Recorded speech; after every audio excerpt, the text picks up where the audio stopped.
దశాబ్ద కాలం నుంచి ఎదురు చూస్తున్న రోజు రానే వచ్చింది. మరికొన్ని రోజుల్లో ఆ కోదండ రాముడు తన జన్మస్థానంలో కొలువుదీరబోయే సమయం ఆసన్నమైంది. ఆ అద్భుతమైన ఘట్టం కోసం కోట్లాది మంది ప్రజలు వేయి కళ్లతో ఎదురుచూస్తున్నారు. ఎంతో కన్నుల పండువగా జరగనున్న రామ మందిర ప్రతిష్టాపన కోసం భక్తులంతా అయోధ్య వైపు చూస్తున్నారు. ఇక ఈ రామ మందిరం ప్రారంభోత్సవాన్ని ఈ నెల 22న దేశ ప్రధాని నరేంద్ర మోదీ చేతుల మీదుగా జరగనుంది. ఇదిలా ఉంటే గతంలో ఈ అయోధ్య రామ మందిర నిర్మాణానికి భారీ ఎత్తున నిధులు సమకూరిన సంగతి తెలిసింది. దేశవ్యాప్తంగా చాలామంది ప్రముఖులు భక్తులు ఈ రామ మందిర నిర్మాణం కోసం విరాళాలు సమర్పించారు. కాగా తాజాగా ఈ అయోధ్య రామాలయం కోసం ఇంతవరకు ఎంత మొత్తంలో నిధులు సమకూరాయనే ప్రశ్న చాలా మందిలో మెదులుతూ ఉంది. అయితే రామ మందిరం కోసం ఎవరు ఎంత విరాళం ఇచ్చారో తెలుసుకుందాం. అయోధ్య రామ మందిర నిర్మాణం అనేది హిందువుల చిరకాల స్వప్నం. నూతన రామాలయ నిర్మాణానికి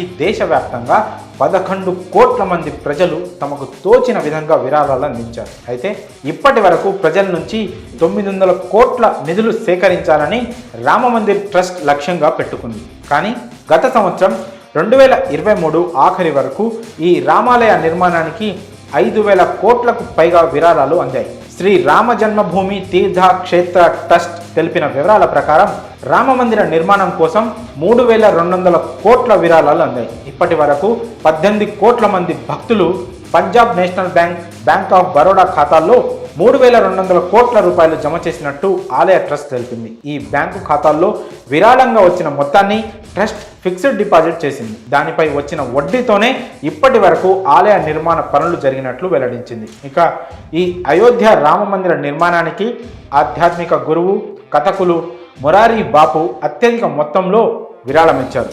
దాదాపు 11.3 కోట్ల రూపాయల విరాళం అందించారు. దీంతో పాటు USA, కెనడా, యునైటెడ్ కింగ్డమ్లోని అతని అనుచరులు సమిష్టిగా విడివిడిగా 8 కోట్ల వరకు విరాళం ఇచ్చారు. అలాగే గుజరాత్కు చెందిన వజ్రాల వ్యాపారి గోవింద్ భాయ్ ధోలాకియా రామ మందిర నిర్మాణానికి 11 కోట్లు విరాళంగా అందించారు.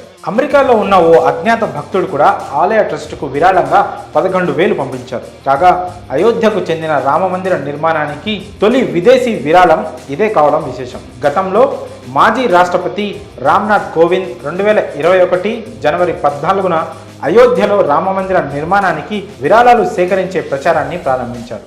ఇంకా దేశంలో అయోధ్య ఆలయ నిర్మాణానికి 5 లక్షలు చెక్కు రూపంలో విరాళం ఇచ్చిన తొలి వ్యక్తి కూడా రామ్నాథ్ కోవిందే కావడం విశేషం. మరి అయోధ్య రామాలయ నిర్మాణానికి అందిన విరాళాలపై మీ అభిప్రాయాలను కామెంట్స్ రూపంలో తెలియజేయండి.